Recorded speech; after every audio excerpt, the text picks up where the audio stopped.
It sounds insane. What is going on, everyone? Welcome back and welcome to finally a beautiful day here in Houston. As you guys can see, got nice cloudy skies, the streets are dry, and that hasn't been the case for the last 2 weeks or so. Basically, our C8 Corvette has been stuck in the garage. I did get to drive it quite a bit right after we did the Extreme Online Store high flow catalytic converter install, which you guys can see in a video up here. Today, I'm going to give you guys an update on the C8 and those high flow catalytic converters. Did they throw a check engine light code? How do they sound? Give you guys some sound clips. And at the very end, I might throw in some draggy runs just to show you guys where this car stands performance-wise. That is loud.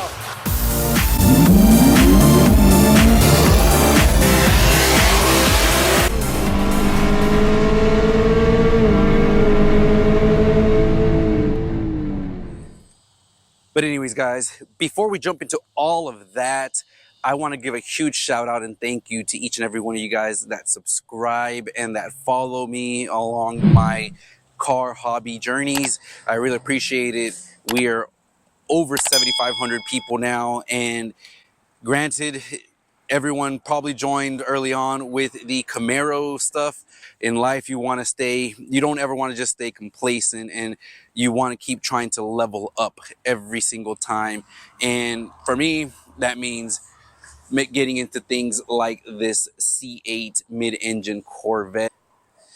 Now, if you guys haven't watched my last video, we installed the Extreme Online high flow catalytic converters on my C8 Stingray. And guys, those catalytic converters are by far the cheapest option you can get for the C8 Corvette. Extreme Online Store sells those for $360 something. That's right, $360 something for what they call high flow catalytic converters for the C8 Corvette. And they state on their website that it requires no tuning and direct bolt-on. And they actually have some features that are very unique to those catalytic converters compared to the rest of the offerings available, which can range from $600 for the 2M manufacturing all the way up to $4,000 or $5,000 for some of the high-end catalytic converter options out there. Let's stop talking here and get you guys a cold start with the Extreme High Flow Cats.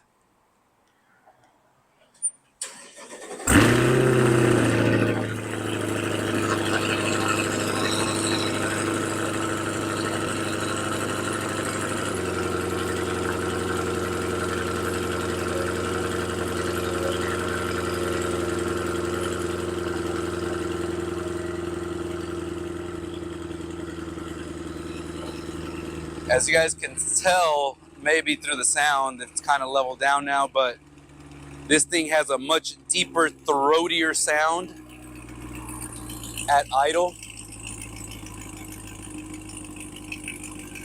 Definitely can hear that throatiness from idle. And as you guys can see, we were able to remote start it, which means there are no check engine lights, guys.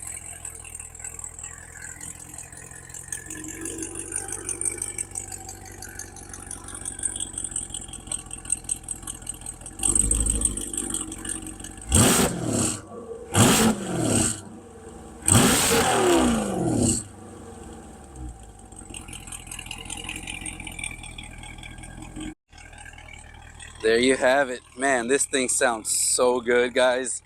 It revs really, really nicely.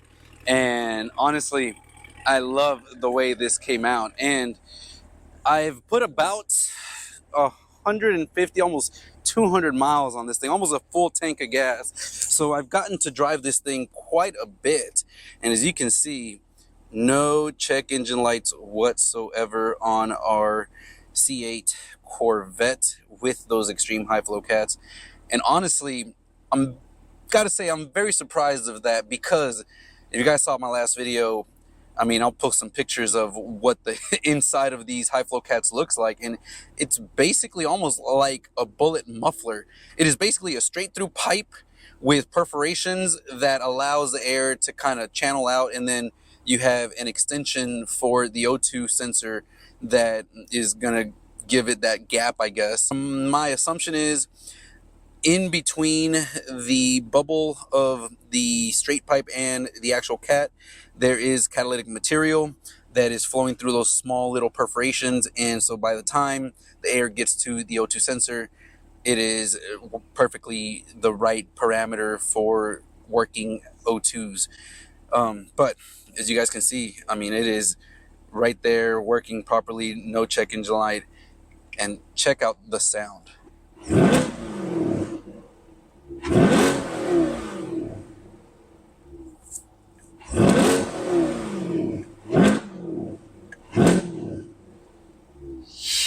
Guys, that is quite a bit louder, and man, does it sound good. Honestly, I am very, very happy with the results for the price. I mean, these things are amazing, and the one thing I will say with high flow catalytic converters, some of them, especially with these specific high flow catalytic converters, because they're basically a straight pipe, there's no material there. If you've ever owned a car that has had high flow off-road pipes or whatever you want to call them with no catalytic converters, you actually will be able to tell, especially on 93, that gas smell if you're standing behind the car while it's idling, depending on how the car is tuned, if it's too rich or too lean. And honestly, I was expecting this to be a lot worse on the Corvette because it's basically a straight pipe, but it's not bad at all. One reason probably could be due to the fact that these things have wide bands, so they're able to really dial in and control the fuel on the air and fuel mixture for the car. But if we look in here, you can see that is the Extreme Online High Flow Cat. And you see it's still using the factory heat shielding. You have it over there as well. And to be honest, I mean, it literally looks like you haven't done anything to this car. It's just the factory catalytic converters there. And that is what really, really impressed me about the Extreme Online Sports Kit, is that when you look at it, I mean, unless you're keen-eyed to telling the different bolts being slightly newer than the rest of the exhaust, you would not be able to tell because it has the factory heat shielding. And so far, guys, you cannot beat this price and the fact that you don't get a check engine light. I actually bought the 2M Manufacturing mini cats that 2M Manufacturing uses with their catalytic converters to eliminate the check engine light. And so I kind of was preparing myself, so I bought those. It was like 120 bucks for that pair of catalytic little mini cats. But so far I haven't had the need to use them, and I'm gonna keep them in there because you just never know, the check engine light might pop on again. But like I said, I've driven this car over 200 miles now, almost more than half a tank, gone through different heat cycles up and down, and still nothing. So if you're on the fence on the Extreme Online catalytic converters and whether they're too good to be true and they're gonna give you a check engine light or not, have no fear. Basically, you have it right here, guys. Now, the install, again, very simple. I actually didn't even have to remove my rear exhaust. I was able to do the whole install by just removing the air box and working in this section here.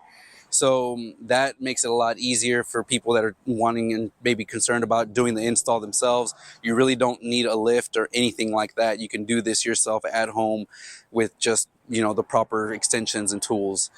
But enough about that, guys. Let's go out on the road and give you guys kind of some sounds while driving and maybe get you guys some draggy runs. So track mode, I mean, honestly, you can kind of hear the burbles.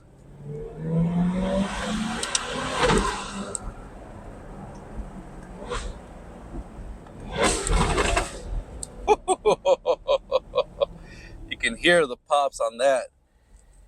Oh yeah, when you downshift now, there is quite a bit of pops.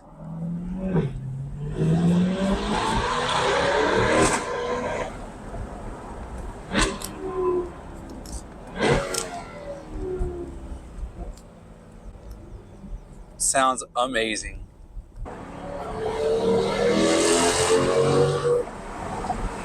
Yeah, that wasn't even full throttle there. So we'll go with the windows up first, drop down into third.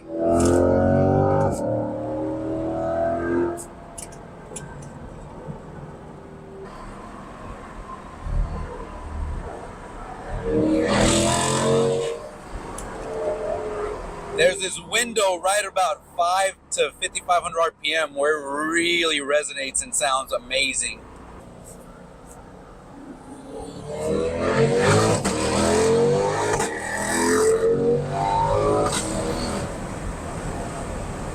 It sounds insane.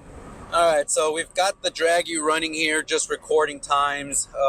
Not going to do any kind of videos or anything, but it'll record a few times. And the one time that I've typically done with all my cars is a 40 to 100 mile an hour speed. We do have a baseline from when this car was at the track with that kind of speed. And so we'll try to see what we can get with this car. And we're just going to go off a drive, turn everything off, and see what it can get. I mean, we're going to go from somewhat of a rolling start, about 20 miles an hour, and just go.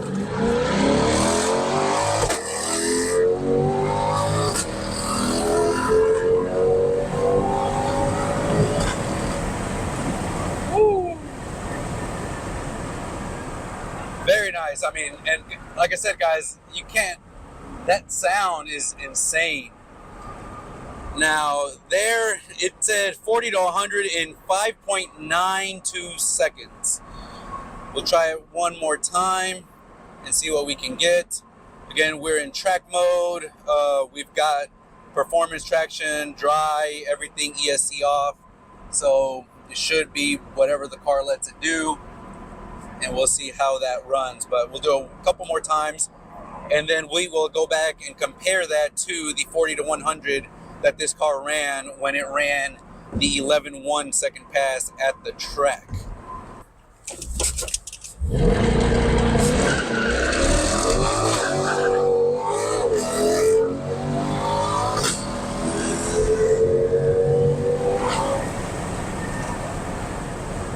Woo!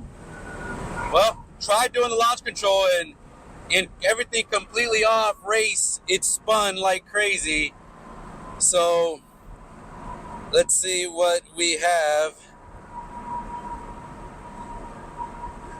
0 to 60 in 3.5 seconds, but a 40 to 100 in 5.7. That's pretty good. And it did the quarter mile after probably letting go in 12.1. So fit down.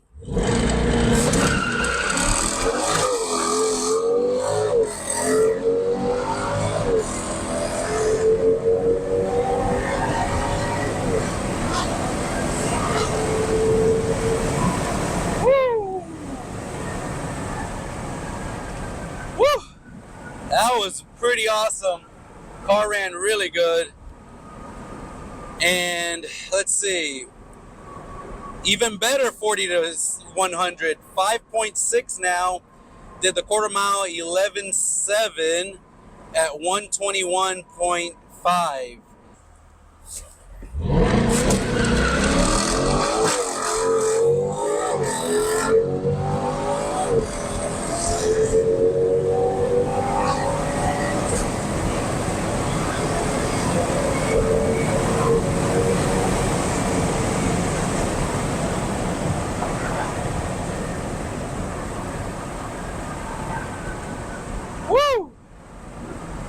So it looks like we finally got a 60 to 130 time there for you guys.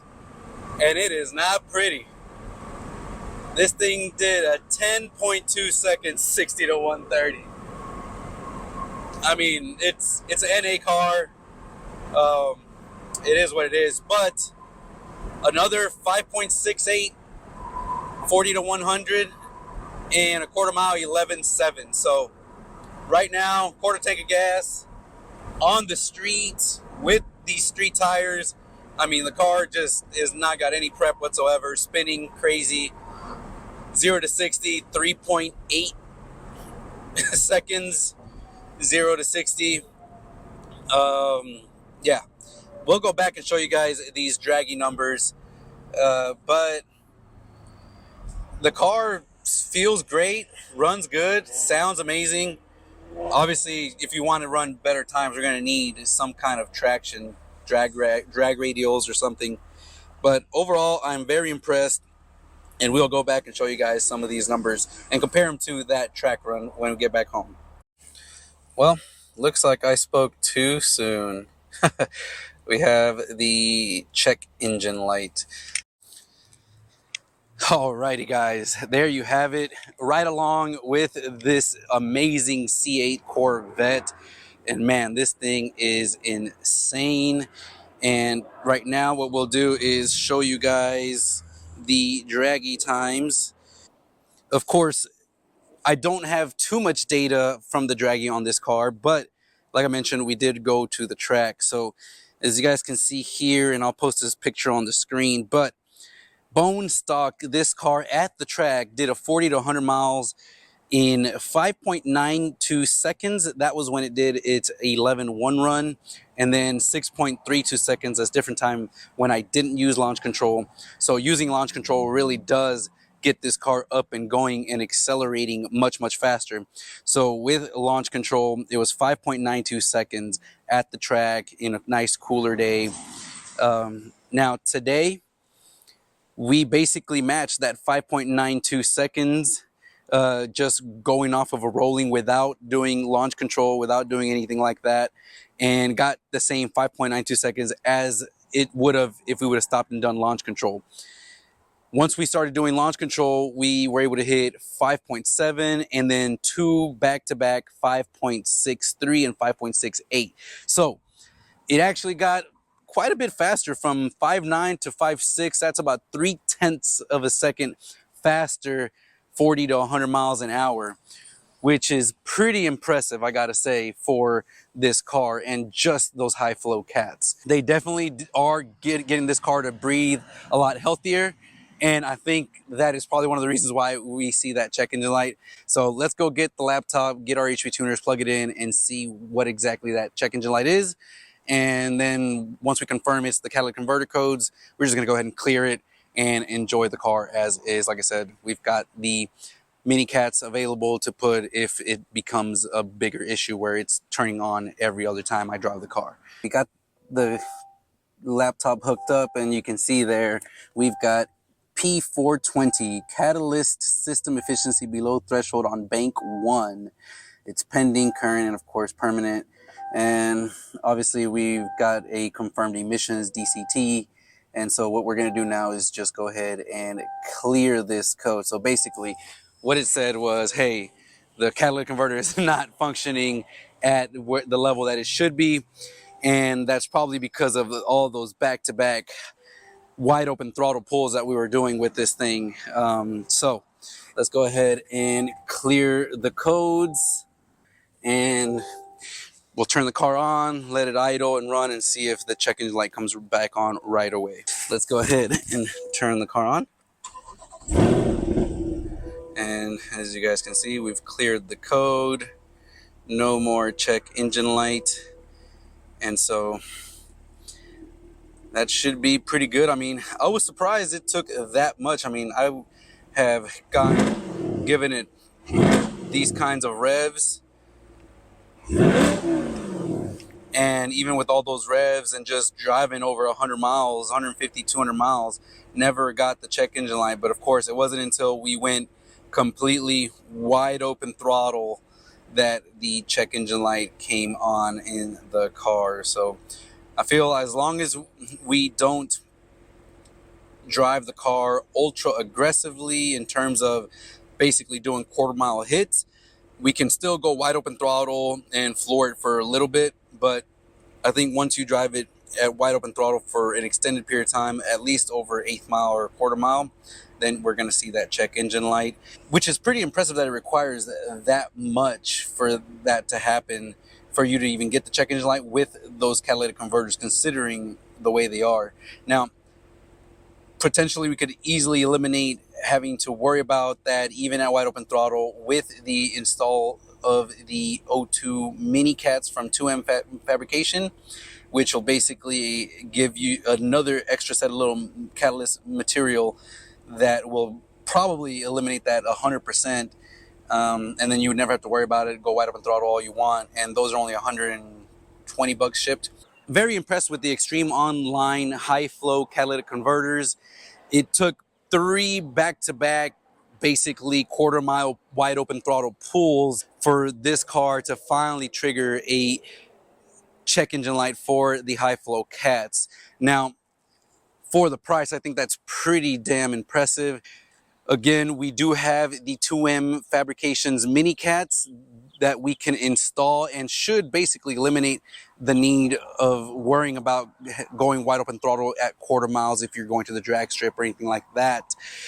But if you're just driving this car around town, daily driving it, you should be able to get on it, go wide open throttle for short bursts and not worry about triggering that check engine light like I did. But anyways, guys, I'm going to continue enjoying this car and hopefully give you guys an update in the future video with regards to that check engine light. I'm going to drive it and everything. And if it becomes a nuisance where it's coming on constantly, even just by giving it slight little bits of wide open throttle, then we will install the 2M Fabrication mini cats and give you guys the results on that in the future. But with that being said, guys, I hope you guys enjoyed this video and found it pretty helpful. Enjoy your day, go out there, be happy, and try to find the positive things in life and strive to achieve bigger and better things in life. So with that being said, I hope you guys enjoyed this, and I'll catch you guys in the next one.